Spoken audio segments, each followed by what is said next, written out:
हम ज्यादा जानकार हैं या हमारे पास पैसा है या हमारे पास ताकत है। तीन चीजें हैं। यिर्मयाह 9 अध्याय के 23 पद को पढ़ें। घमंड के विषय में वहां क्या कहता है परमेश्वर का वचन। पुराने नियम में जल्दी से चलें। 9 का 23 पढ़ें। क्या कहता है? यहोवा यूं कहता है, परमेश्वर इस प्रकार से कहता है, बुद्धिमान अपनी बुद्धि पर घमंड न करे, न वीर अपनी वीरता पर, न धनी अपने धन पर घमंड करे, परंतु जो घमंड करे वह इसी बात पर घमंड करे कि वह मुझे जानता और समझता है। मुझे जानता और समझता है। ये बात हमारे लिए घमंड की होनी चाहिए।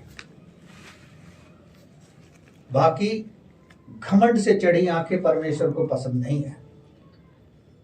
शायद हमें एक दूसरे से हम घमंड दिखाते होंगे, करते भी होंगे, और लोग कहते भी हैं वो बहुत घमंडी है क्योंकि उसके पास पैसा है। वो किसी की नहीं सुनता, वो बहुत क्रूर है। लेकिन ये कैटेगरी परमेश्वर को पसंद नहीं है। कलीसियाओं में भी मैं भाई बहनों के अंदर देखता हूं, बहुत सौ के अंदर बिल्कुल अहंकार रहता है। किस बात का रहता है ये मुझे नहीं पता, लेकिन परमेश्वर का यहाँ वचन कह रहा है सुलेमान राजा के द्वारा कि घमंड से चढ़ी आंखें परमेश्वर को पसंद नहीं है। परमेश्वर को यदि पसंद है तो ये बात पसंद है कि वो मुझे जानता है और समझता है कि मैं कौन हूं। वो चीजें परमेश्वर को पसंद है। अगली पढ़े, कौन सी चीज पसंद नहीं है? झूठ बोलने वाली जीभ। झूठ बोलने वाली जीभ। झूठ हम परमेश्वर में आने के बाद भी बोल रहे हैं, तो फिर परमेश्वर में ना आने से पहले ही सही थे। परमेश्वर में आके हमारे जीवन में कुछ बदलाव नहीं हुए तो हमारा जीवन फिर बेकार है। झूठ बोलने के विषय में भजन संहिता में साफ लिखा है। भजन संहिता 52 निकालें, वहां क्या कहता है?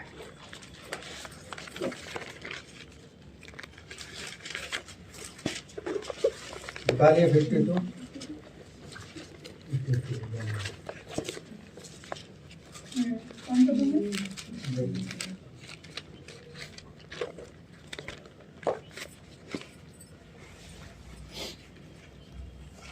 पढ़िए 5।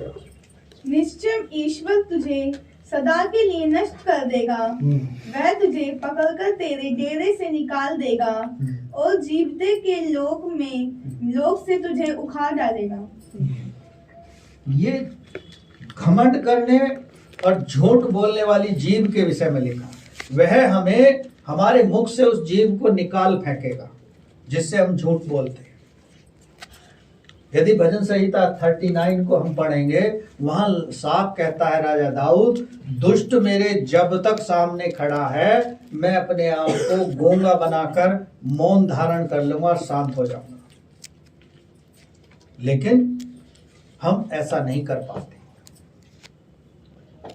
हम अपने आप को चाह रहे हैं बदलना, लेकिन किसी दूसरी ही दिशा में ले जा रहे हैं। क्रोध के कारण और गलत सोच के कारण और अपने अहंकार के कारण हमने अपना डायरेक्शन मोड़ लिया है। क्यों मोड़ लिया है हमें नहीं पता। लेकिन क्या परमेश्वर हमारी इन बातों से, इन चीजों से, हमारे स्वभाव से, हमारे चाल चलन से प्रसन्न है? साफ लिखा है, मैं मनुष्यों को प्रसन्न करने के लिए नहीं आया, मैं परमेश्वर को प्रसन्न करना चाहता हूं। तो हम और आप यहां बैठे हैं एक दूसरे को प्रसन्न करने के लिए नहीं, परमेश्वर को प्रसन्न करने के लिए इकट्ठा है। इसलिए बाइबल क्या कहती है, जहां 2 या 3 मेरे नाम से इकट्ठा मौजूद होते हैं मैं उनके बीच में उपस्थित होता हूं। आज हमारे जीवनों में, हमारे परिवारों में आशीष क्यों नहीं है? क्योंकि हमारी इस जुबान ने हमारी आशीषें छिनवा दी है। एक दूसरे को गाली बकना, एक दूसरे को कोसना, एक दूसरे के प्रति घमंड दिखाना, एक दूसरे के प्रति क्रोध में रहना और एक दूसरे के प्रति अपने आप को नम्र ना करना। यीशु मसीह ने कभी किसी को क्रोध दिखाया? एक जगह उसने क्रोध दिखाया, किसी को पता है कहां दिखाया? किसी को पता है? हाँ ना, कुछ तो बोलो। यदि पता है तो हाँ करो, नहीं है तो नहीं है। हाँ, पता है? हाँ बताओ कहाँ? पतरस के ऊपर करा था। पतरस के ऊपर क्रोध नहीं करा था। क्रोध उसने जब किया था जब वो आराधनालय में गया और उसने कहा तुमने मेरे आराधनालय को क्या बना दिया? डाकुओं की खो बना दिया, व्यापार का अड्डा बना दिया। और सबके सामान जो उसमें दुकान वगैरह लगाए बैठे थे वो उनको फेंकने लगता है। वहां यीशु मसीह को क्रोध आया और कहा सबको बाहर निकाल दिया। आज भी बहुत सी आराधनाएं मैं देखता हूं, जब बलिया जाता हूं तो बहुत सारी प्रार्थना भवन टूटे पड़े हैं। परमेश्वर से मन से प्रार्थना करता हूं कि प्रभु तू उन दोनों को बनवा, क्योंकि परमेश्वर का भवन उजाड़ पड़ा है। लोग इतने संसारिकता में लिप्त हैं कि परमेश्वर के पास आना नहीं चाहते, अपने जीवन की सुख सुविधाओं में व्यस्त है। कोई किसी काम में व्यस्त है, कोई किसी काम में व्यस्त है, कोई किसी काम में व्यस्त है। जैसे बहन जयवीरी कह रही कि संडे में ही लोग शादी विवाह करते हैं। संडे में ही शादी विवाह होते हैं। आज भी हमारी एक दावत है लेकिन हम नहीं पहुंच पाएंगे। क्यों? क्योंकि यहाँ प्रार्थना बहुत जरूरी है। मेरी जगह कोई और होता, आप होते तो बहुत से लोगों को मैं देखता हूँ छोड़ो अगले संडे चले जाएंगे, मेलाई तो के समान है, आज नहीं जाएंगे कल जाएंगे। लेकिन उस दिन की आशीष से तो हमने छिनवा दी, क्योंकि परमेश्वर का हमारे जीवनों में पहला स्थान हो। पहले परमेश्वर की आराधना करें, बाद में जाएं, ताकि परमेश्वर को महिमा मिले। हम कितना किसको महत्व देते हैं ये हम खुद जानते हैं, लेकिन परमेश्वर को जो है झूठ बोलने वाली जीभ पसंद नहीं है। मसीह में आने के बाद भी हम गालियां बक रहे हैं, तो फिर हमारा प्रभाव दूसरे पे क्या पड़ेगा? कुछ प्रभाव डाल सकते हैं हम? यदि मेरा भाई भी गाली बकता है और मैं भी गाली बक रहा हूं, तो क्या मैं उसका जीवन बदल सकूंगा? कभी नहीं बदल सकते। लेकिन सोचने का विषय है। जब हम यहाँ वचन सुनते हैं, समझते हैं, तो हम उसे सोचें कि क्या हम कर रहे हैं। आगे पढ़ें इसका तीसरा पॉइंट क्या है? निर्दोष का लहू बहाने वाले हाथ, बुरी युक्ति गढ़ने वाला मन। हाँ, बुरी युक्ति और निर्दोष के लहू बहाने वाले हाथ भी परमेश्वर को पसंद नहीं है। निर्दोष कौन है? जैसे आज हमारे देश में जाति और धर्म के नाम पे किसियों का ही गला काट देते हैं रास्ते चलते लोगों का, और कहते हैं ये फला व्यक्ति था, ये ऐसा कर रहा था, इसलिए इसको उस धर्म के आदमी ने आके मार दिया। जीता जागता उदाहरण राजस्थान में था। वो टेलर था, उसकी गर्दन कटवा दी और वहां कितने दिन दंगा फसाद हुआ। वो निर्दोष का लहू था। परमेश्वर ऐसे लोगों को भी पसंद नहीं करता है, चाहे वो मसीह में हो चाहे गैर मसीह हो। आज हमारे देश में निर्दोषों का ही लहू बहाया जा रहा है, चाहे वो सैनिक हो, चाहे रहने वाले नागरिक हो, या उनकी आज्ञाओं को तोड़ने वाले लोग हों। चलिए आगे।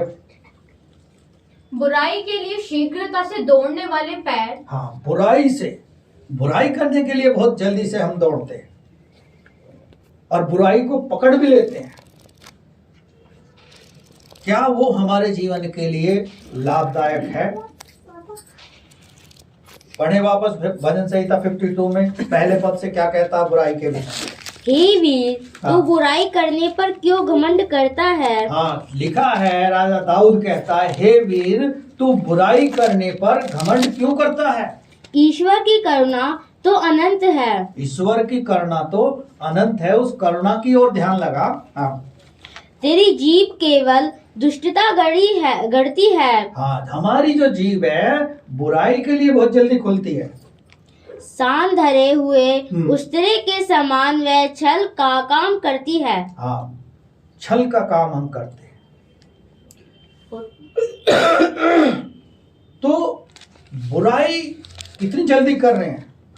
रोमियो की पत्री को पढ़ोगे तो वहां साफ लिखा है, बुराई को भलाई से जीत लो। हम बुराई के बदले बुराई कर रहे हैं, तो फिर हम क्या अच्छा काम कर रहे हैं? कोई अच्छा काम कर रहे हैं?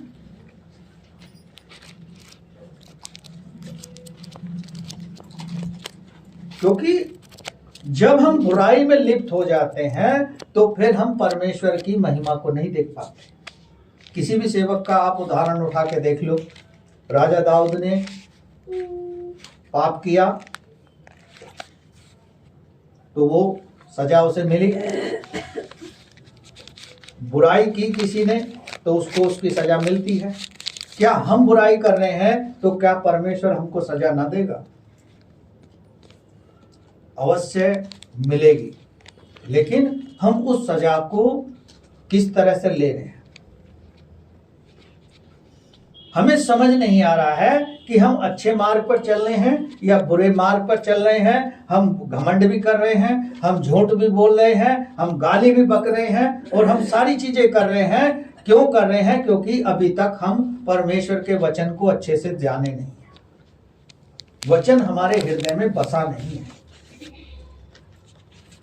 यदि बसता तो हम ऐसे काम ना करते। बाइबल जो है किसी भी व्यक्ति को, मैं हूं, आप हो, कोई भी हो, 3 बार समझाने की आज्ञा देती है। 3 बार के बाद फिर वो आज्ञा नहीं देती कि तू उसे समझा। लिखा है फिर उसे परमेश्वर के हाथ में सौंप दो, क्योंकि फिर उसका न्याय परमेश्वर करता है। जो माता पिता जिस बच्चे से प्रेम करते हैं उस बच्चे को मारते भी हैं, कूटते भी हैं, उसे समझाते भी हैं, उसे अच्छी चीजें भी देते हैं, लेकिन समय के अनुसार। हम किसी बच्चे को इतना भी प्यार ना करें कि वो हमारी खोपड़ी पे चढ़ के तांडव करता रहे, और इतना करता रहे कि हम कहीं गेस्ट रिश्तेदारों में जाएं या कहीं भी जाएं वो हमें बैठना दुर्भर कर दे। बहुत से माता पिता तो उनकी बातों को हंसी में ले जाते हैं। अरे बच्चा है, कोई बात नहीं, बच्चा नहीं करेगा तो बड़ा करेगा। मुझे याद है एक प्रभु के दास आए हमारे यहाँ। प्रभु के दास, सुनना ध्यान से। जब वो चले तो उन्होंने अपने छोटे बच्चे से कहा, चलो बेटे दुआ करते हैं। उसने कहा नहीं, दुआ नहीं करेंगे। उस प्रभु के दास ने उसका एक दिया और वो गिर भी गया। एक चपेट मारी उसके। दुआ को मना करता है। क्या हम ऐसे लोग हैं? लेकिन हम अपने बच्चे को यदि ये सभ्यता नहीं सिखा पा रहे कि हम दुआ करने वाले हैं, बेटे प्रेम से बैठ जाओ।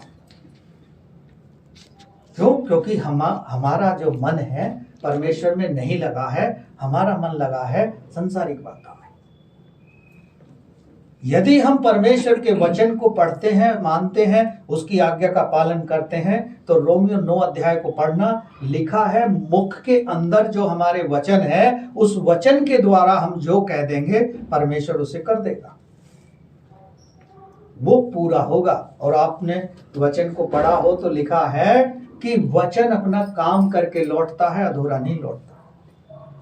यदि आपने किसी को 2 साल पहले सुसमाचार सुनाया है तो वो 2 साल वाला व्यक्ति जो आपने उसको सुना दिया, कुछ दिन बाद आप देखोगे कि वो परमेश्वर के साथ चल रहा होगा।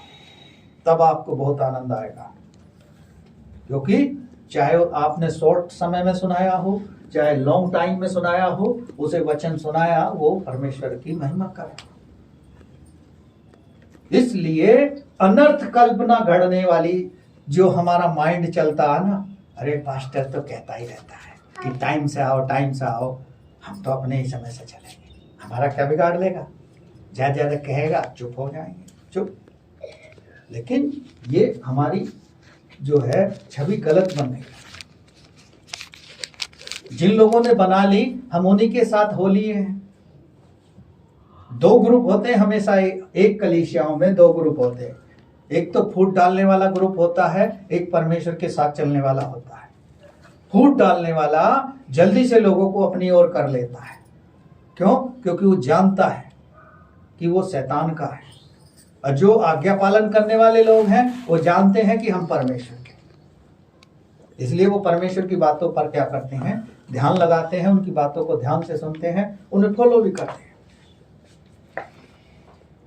क्योंकि हम इंडियन टाइम के अनुसार चलते हैं। प्रार्थना को कहेंगे 10 बजे आओ तो आएंगे 10:30 बजे, कोई कोई तो 11 बजे आता है। क्यों? क्योंकि हमें समय की सीमा नहीं पता। समय हमारे हाथ में नहीं होता, समय परमेश्वर के हाथ में। हम हिजकिय्याह जैसी प्रार्थना नहीं करते कि प्रभु तू इस समय को 1 घंटा पीछे ले जा, अब 11 बज रहे हैं तो 10 बजा दे। हम इतने बड़े भी भक्त नहीं हैं कि हम ऐसी प्रार्थना करें या परमेश्वर हमारी सुन ले। इसलिए परमेश्वर का वचन कहता है कुछ बातों से परमेश्वर घृणा करता है। हाँ जी, आगे चलो। झूठ बोलने वाली साक्षी और भाइयों में झगड़े फैलाने वाला मनुष्य। हाँ, झूठ बोलने वाली साक्षी, झूठ का भी गवाह बना लेते हैं कि हाँ मेरे सामने कहा था, मैं वहीं मौजूद था। बस इतनी कहनी है तुझे। जैसे हमारे देश में आजकल सोशल मीडिया पे हो रहा है, पैसे के बल पर झूठ को सच बना के दिखाया जा रहा है। अभी हमारे देश में कितना बड़ा घोटाला हुआ, किसी को याद है?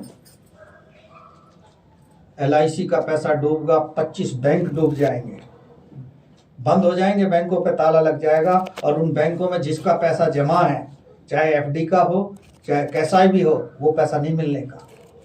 और ये सब देश के हाकिम की सह पे हो रहा है। और वही देश का हाकिम सीना पीट पीट कर रहा है, मुझे इससे कुछ लेना देना नहीं। तो ऐसा समय आ चुका है, लोग झूठ की गवाही देंगे। मीडिया झूठ के बल पर ही जिंदा है, सच्चाई को दबा दिया गया है। लेकिन आप और हम उस सच्चाई के गवाह हैं जिसने वायदा किया है तुम मत डर, मैं तेरे संग हूं। सीरिया में और कितना बड़ा तूफान आया, ये भारत के लिए परमेश्वर एक संकेत दिखा रहा है कि तुम मेरे लोगों को मारोगे, सताओगे तो मुझे एक पल लगेगा, मैं सबको नष्ट कर दूंगा।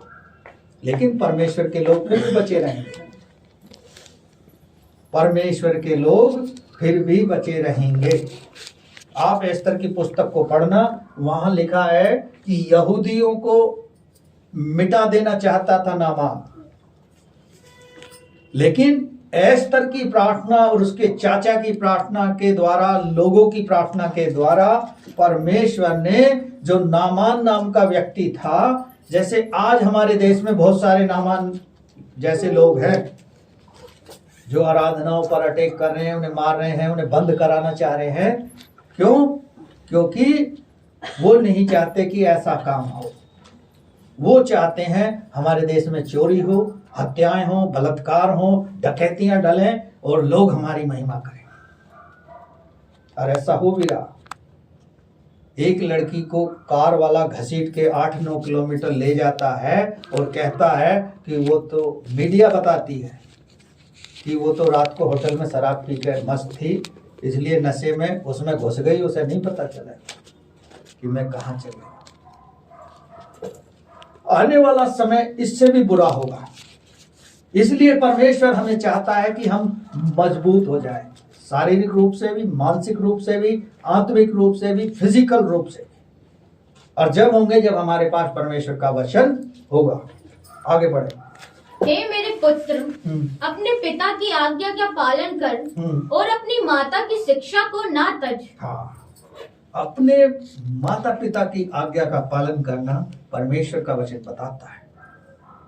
क्या हम कर रहे हैं? ये हमें नहीं पता। आइए एक और पद जल्दी से निकाल कर पढ़ेंगे, मेरे साथ निकाल दें। यशा नबी की पुस्तक उसका 61 का 8 पद पढ़े। 61 का 8 61। क्योंकि मैंने यहोवा न्याय से प्रीति रखता हूँ। मैं यहोवा न्याय से प्रीति रखता हूँ। मैं अन्याय और डकैती से घृणा करता हूँ। इसीलिए मैं उनको उनका प्रतिफल सच्चाई से दूंगा। हाँ, अन्याय से और डकैती से जो आज हमारे देश में हो रहा है ना अन्याय, इस चीज से परमेश्वर भी घृणा करता है। उसका न्याय ईमानदारी और सच्चाई से होगा, ये आप और हम जानते हैं। लेकिन जो अन्याय कर रहा है वो भी जानता है, चाहे वो सीना ठोक ठोक के कर रहा है खूब, लेकिन परमेश्वर न्याय से प्रीति रखता है। आप और हम किससे प्रीति रखेंगे? न्याय से रखेंगे। आप और हम परमेश्वर को प्रेम करेंगे क्योंकि परमेश्वर भी हमसे प्रेम करता है। उसने हमें झूठ बोलना नहीं सिखाया, उसने हमें घमंड करना नहीं सिखाया, उसने हमें दुष्टता की बातें नहीं सिखाई, झूठ बोलना नहीं सिखाया, गाली बकना नहीं सिखाया। तो हम क्यों सीख रहे हैं? कहां से सीख रहे हैं? हमेशा अच्छी बात को पकड़ो। यदि हमारा कोई भाई बहन चाचा चाची ताई ताऊ हमें अच्छी बात सिखा रहा है, उसे सीख लो। यदि गलत सिखा रहा है तो उसे मत सीखो, क्योंकि हो सकता है हमारी बातों में स्वार्थ हो, लेकिन परमेश्वर की बातों में स्वार्थ नहीं छिपा। यदि हमारी बातों में स्वार्थ छिपा है तो परमेश्वर उसका सच्चाई से न्याय करेगा।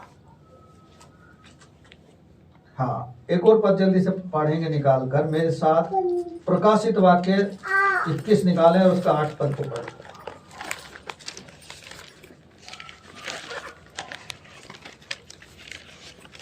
परंतु डरपोकों, अविश्वासियों, घृणितों, हत्यारों, व्यभिचारियों, जादूगरों, मूर्ति पूजकों और सब झूठों का भाग उस झील में होगा जो आग और गंधक से जलती रहती है। यह दूसरी मृत्यु है।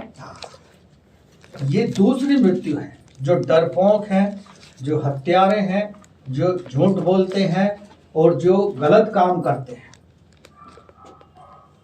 उनका भाग उस नरक की झील में होगा जिसको हम कहते हैं स्वर्ग और नरक।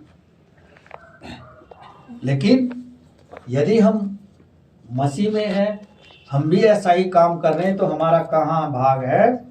नरक की झील में। यदि अच्छा काम कर रहे हैं तो हमारा भाग कहाँ होगा? स्वर्ग में। जैसे बरअब्बा डाकू के विषय में कौन कौन जानता? जब यीशु मसीह को क्रूस पर चढ़ाया जा रहा था तो उसके साथ 2 डाकू भी क्रूस पर चढ़ाए गए थे। याद है? किसी ने पढ़ा वो? तो बरअब्बा ने कहा कि हम तो अपने किए की सजा भुगत रहे हैं, लेकिन इसने तो कोई पाप नहीं किया, ना कोई गलती की, लेकिन फिर भी ये सजा भुगत रहा है। तब वो कहता है यीशु मसीह उससे, तो आज ही मेरे साथ स्वर्ग लोक में होगा।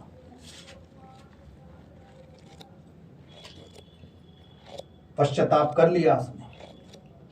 आप और हमने भी पश्चाताप किया कि प्रभु आज से मैं अपने जीवन को तेरे हाथों में सौंपता हूं, तेरे पीछे चलूंगा, तेरी आज्ञाओं का पालन करूंगा। कैसे करूंगा मुझे नहीं पता। बता रहे अच्छी चीज है, समझ रहे बुरी चीज है, कह रहे अच्छा करो, कर रहे बुरा। ऐसे हम आशीष से नहीं पालेंगे। कहा भाई, क्या बात है? ए मिस्टर, वही पास्टर हूं मैं, चपेड़ मारने वाला, ठीक है? माँ बाप वो वाला नहीं हूं, प्यार करने वाला। तो हमको नहीं पता कि हम कैसा कर रहे हैं, कहां हमारा भाग होगा। हमें सोचना चाहिए जो मार्ग हमने चुना है उस मार्ग पे किस प्रकार चलना है। कुछ चीजें ऐसी हैं जिनसे परमेश्वर घृणा करता है। उसमें एक और पद जल्दी से निकाल कर मेरे साथ पढ़ेंगे, मेरे साथ जल्दी से निकालें।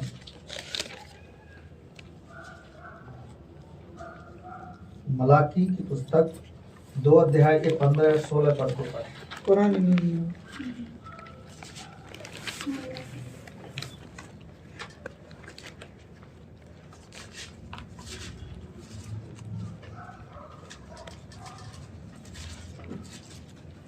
पढ़ो रेखा में, मलाकी 2 अध्याय के 15-16 पद को।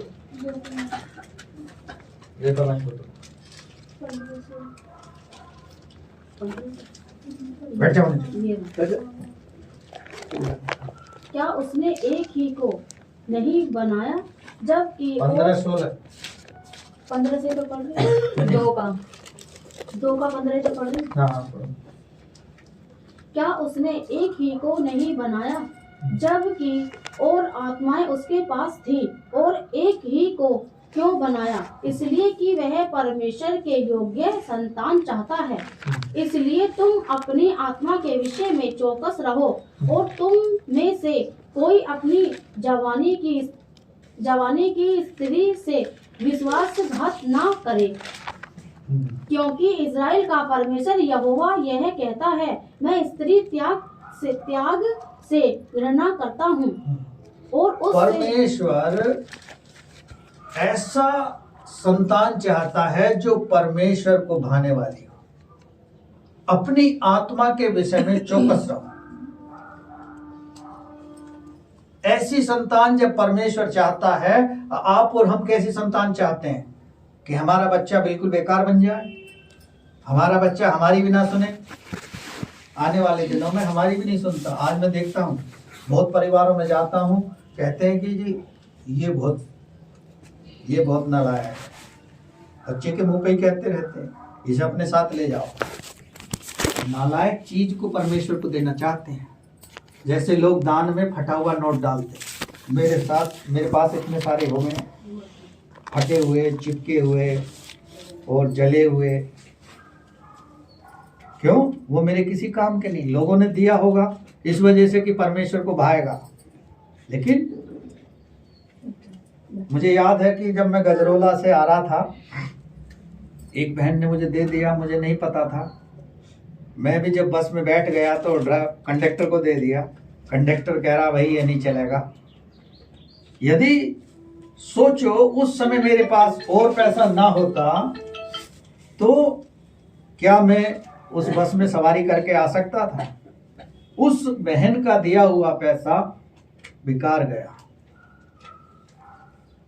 कुछ लोग तो अनजाने में कर देते हैं और कुछ लोग जानबूझ के करते हैं। अनजाने वाला माफ है, जानबूझ के किया हुआ गुनाह माफ। इसलिए हमें अच्छी वस्तु परमेश्वर को देनी चाहिए। क्या लिखा है भजन संहिता आप पढ़ोगे कि मैं तुम्हें उत्तम उत्तम चीजों से तृप्त करूंगा।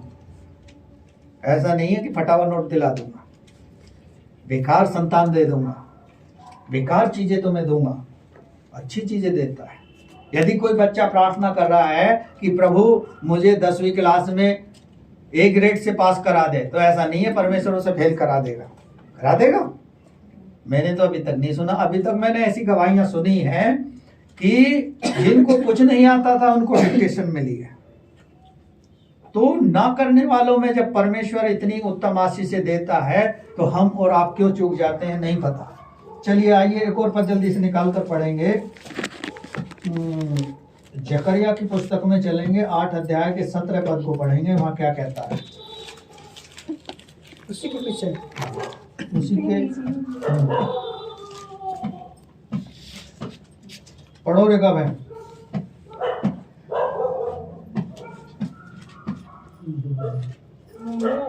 1100 102 इसके पीछे ये जो मलाकी आप पढ़ रहे थे,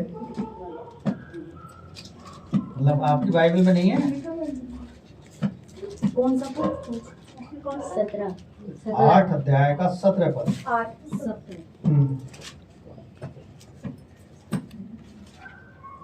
और अपने अपने मन में एक दूसरे की हानि की कल्पना ना करना। हाँ, अपने अपने मन में एक दूसरे की हानि की कल्पना ना करना। हाँ।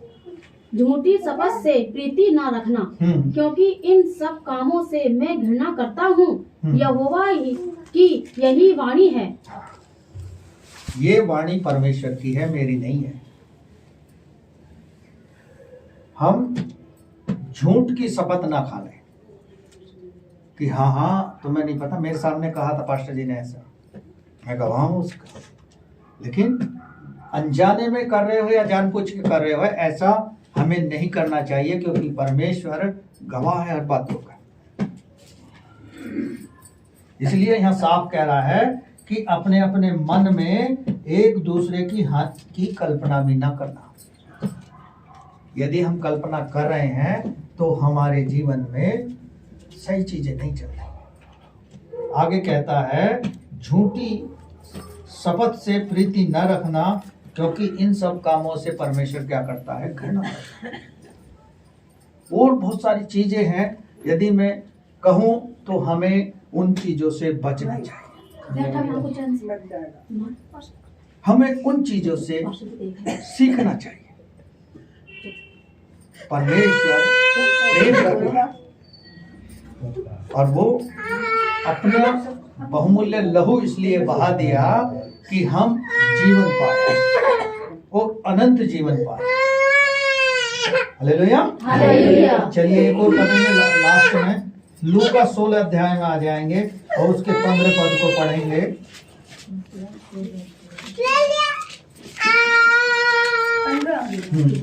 उसने उनसे कहा, तुम तो मनुष्य के सामने अपने आप को धर्मी ठहराते हो, परंतु परमेश्वर तुम्हारे मन को जांचता है, क्योंकि जो वस्तु मनुष्य की दृष्टि में महान है वह परमेश्वर के निकट घृणित है। हाँ। जो मनुष्य की दृष्टि में महान है और अच्छी वस्तु है, वो परमेश्वर की दृष्टि में घृणित है। क्या है वो ऐसी चीज? किसके विषय में कह रहा है लूका रचित सुसमाचार में? कोई बता सकता है? हम अपने आप को बहुत जल्दी धर्मी ठहरा लेते हैं, लेकिन धर्मी ठहराने का काम परमेश्वर का है। जैसे मत्ती 7 अध्याय के 1 पद को हम पढ़ते हैं, दोष मत लगाओ ताकि तुम पर भी दोष ना लगाया जाए। उसी प्रकार हम अपने आप को आप से धर्मी नहीं ठहरा सकते। हाँ, दूसरे लोग ठहरा सकते हैं। जैसे कोई कहे कि भाई हाँ रेखा बहन मसीह में अच्छे से चल रही है, और कोई यूं कहे कि अरे रेखा बहन को ना आता कुछ भी, वो तो गुटबंदी करके अपने चल रही है। तो गवाह दूसरे लोग होंगे, हम नहीं होंगे।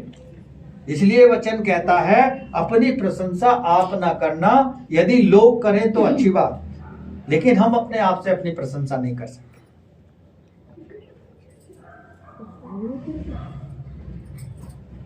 कुछ लोग होते हैं ऐसे जो अपनी प्रशंसा करवाना चाहते हैं। जैसे मैं देखता हूं लड़के लड़कियों को अच्छे कपड़े पहन लेंगे तो एक दूसरे से पूछते ही हैं कैसा लग रहा हूं मैं, अरे अच्छा लग रहा हूं, पार्टी में जाने लायक है नहीं कपड़े, बहुत लोग कहते हैं। लेकिन क्या हमने कभी ये सोचा है कि हमारी जो बाहरी सजावट है, अंदर क्या है? जब हमारे देश में चीन का राष्ट्रपति आया था तो हमारे देश के हाकिम ने झुग्गी झोंपड़ियों को बिल्कुल कन्नात लगा के ढक दिया था ताकि ये गंदगी ना दिखाई दे जाए। कभी कभी हम भी अपने अंदर की गंदगी को बाहरी साफ सफाई से ढक देते हैं, लेकिन परमेश्वर क्या है, अंदर के मन को जांच लेता और उस गंदगी को बाहर निकालना वो चाहता है। यदि आपने देखा होगा कोई हमारे फोड़ा है, घाव है, तो कई प्रकार के डॉक्टर मिलेंगे, कई तो उसे ऊपर से भर देने वाले मिलेंगे और कई अंदर से भरने वाले मिलेंगे। लेकिन अच्छा डॉक्टर वो है जो अंदर से उस घाव को भर के लाए और बाहर तक उसको पकने, वो साफ होने दे और ठीक कर दे। उसी प्रकार वचन कहता है तुम्हारा श्रृंगार दिखावटी ना हो, लोगों को भाने वाला ना हो, परमेश्वर को भाने वाला हो। क्या पहले समय में नहीं करते थे? करते थे। आप एस्तर की पुस्तक को पढ़ लेना, उसमें लिखा है कि एस्तर ने राजा के पास पहुंचाई गई वो रानी बनकर, तो कितनी अच्छी लग रही थी राजा को, तभी तो राजा ने उसकी आज्ञा का पालन किया। लेकिन आज जो हम और आप जो है सजाते हैं, बाहरी साज सज्जा से सजाते हैं, अंदर की हमें जानकारी नहीं होती।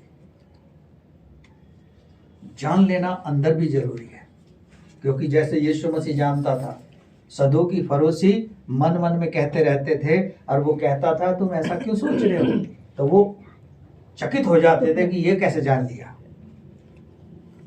हम को भी पता होनी चाहिए कि कोई भी है हमारे विषय में परमेश्वर तो जानता ही है, लेकिन हम फिर भी ये सोचते हैं कि शायद अरे इन्हें क्या पता, इन्हें क्या पता। हमें परमेश्वर पे भरोसा रख के आगे बढ़ना है। परमेश्वर हमें उत्तम आशीष देना चाहता है। घृणा करता है वो ऐसी बातों से जो हमारे जीवन को या हमारे चाल चलन को दूसरे को नुकसान पहुंचा रही है। लिखा है कि जैसा यीशु मसीह का स्वभाव था वैसा स्वभाव बनाओ, तो जो हमारे झगड़ने वाले हैं, हमारा बुरा चाहने वाले हैं, वो भी हमारे अपने हो जाएंगे। इसलिए ऐसी काम मत करो जो परमेश्वर जिनसे घृणा करता है, वैसे काम करो जिससे परमेश्वर प्रेम करे और हमें उत्तम आशीष दे। Hallelujah, hallelujah.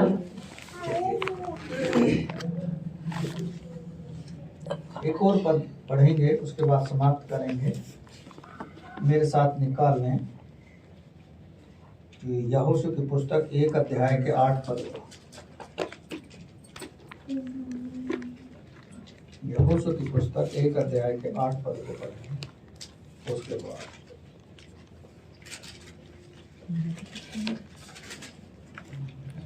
व्यवस्था की यह पुस्तक तेरे चित्त से कभी ना उतरने पाए, हाँ। इसी में दिन रात ध्यान दिए रहना, इसलिए कि जो कुछ उसमें लिखा है उसके अनुसार करने की तू चौकसी करे, क्योंकि ऐसा ही करने से तेरे सब काम सफल होंगे और तू प्रभावशाली होगा। हाँ, समझ लिया आप लोगों ने कि ये व्यवस्था की जो पुस्तक है, ये जो है इसके अंदर की लिखी हुई बातें हम माने और उनको चौकसी करें कि इन पे ही चलें, तब हम क्या होंगे, प्रभावशाली होंगे और हमारे काम भी सफल होंगे। कोई हमें यूं नहीं कहेगा अरे तेरी प्रार्थना नहीं सुन रहा परमेश्वर। हमें भी ऐसा नहीं लगेगा कि परमेश्वर हमारी प्रार्थना नहीं सुन रहा। हमारी प्रार्थना मुंह से निकलने से पहले ही परमेश्वर हमें सुनकर उत्तर दे देगा। Hallelujah, hallelujah. इसलिए हम वो बात करें, वो चीज करें जो परमेश्वर को भाती है। यदि हम ऐसा करेंगे तो परमेश्वर को हम प्रसन्न करेंगे। आइए कोरस गाएंगे, समझ लीजिए।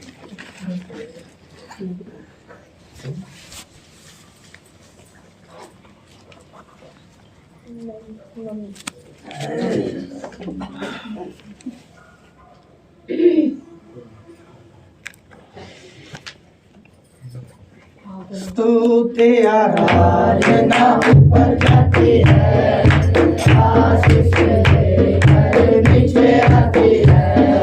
स्तुति आराधना ऊपर जाती है, आशीष लेकर नीचे आती है। प्रभु हमारा कितना महान, देखो हमसे करता है प्यार। प्रभु हमारा कितना महान, देखो हमसे करता है प्यार। Hallelujah, hallelujah, hallelujah. प्रार्थना विनती ऊपर जाती है, उत्तर लेकर नीचे आती है। प्रार्थना विनती ऊपर जाती है, उत्तर लेकर नीचे आती है।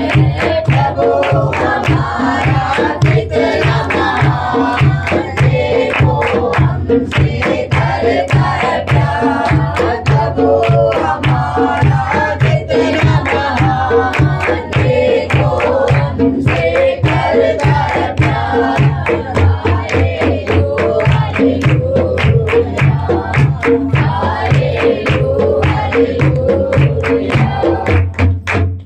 आइए आंखें बंद करेंगे, सरों को झुकाएंगे और प्रार्थना करेंगे। धन्यवाद धन्यवाद, हालेलुया, स्तुति और प्रशंसा के योग्य है प्रभु। हम दिल की गहराइयों से धन्यवाद करते हैं कि कुछ ऐसी बातें हैं जिनसे आप घृणा करते हैं प्रभु। यदि आपका अपना उद्धारकर्ता करके हमने ग्रहण किया है, उसके बावजूद भी हम यदि ऐसा काम करते हैं तो हम अपने आप को जांचें और परखें और प्रभु से कहें कि प्रभु हमसे जाने में या अनजाने में जो भी गलती गुनाह अपराध हुए तो क्षमा कर और हमारे जीवन में अपनी उपस्थिति को पुनः प्रकट कर।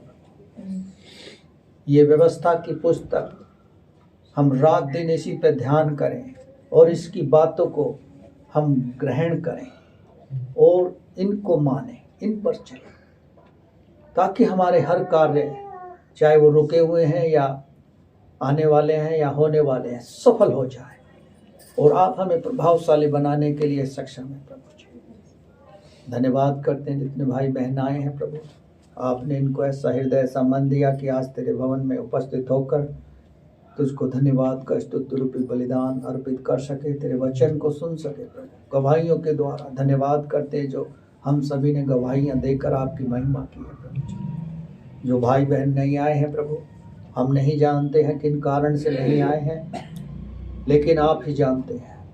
कुछ लोग ऐसे हैं जिन्होंने अपने हृदयों को कठोर कर रखा है, कहने के बावजूद भी अपने आप को अनसुना कर रहे हैं। मेरे प्रभु, आप ही हैं ऐसे लोगों का न्याय करने वाले, आप ही हैं सहायता करने वाले, आप ही हैं उन पर दया करने वाले प्रभु, आप ही हैं।